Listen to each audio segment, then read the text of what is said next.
আসসালামু আলাইকুম ভিউয়ার। আজকে আমাদের পান্নাপুলের এই প্রজেক্টটিতে দ্বিতীয় কোর্স সিলার করার কাজ চলতেছে।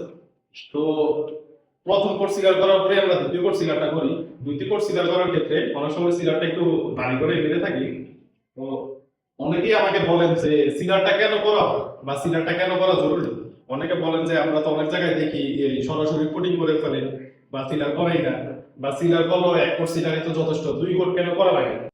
আসলে 2 কোট করা যে বিশাল কোনো উপকারে আসে বিষয়টা তেমন কিছু না। তবে 2 কোট করে নিলে ভালো। যেটা হচ্ছে যে আপনার এই কোম্পানির রেফারেন্স বলেন বা যারা বিল্ডিং এর কনস্ট্রাকশন ইঞ্জিনিয়ার আছে বা যারাই আছে তারা সবসময় বলে থাকে যে সাজেস্ট করেন কি যে 2 কোট করাটাই বেটার।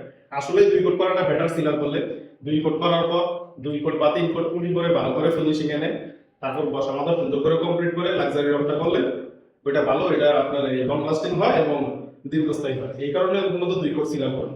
আর সিলার 1 কোট করাও কোনো সমস্যা নেই। আপনারা যদি চান যে 1 কোট সিলার করবেন, 1 কোট সিলার করেও আপনার কোটিং করে রং করতে পারবেন, ওটাও কোনো সমস্যা নেই।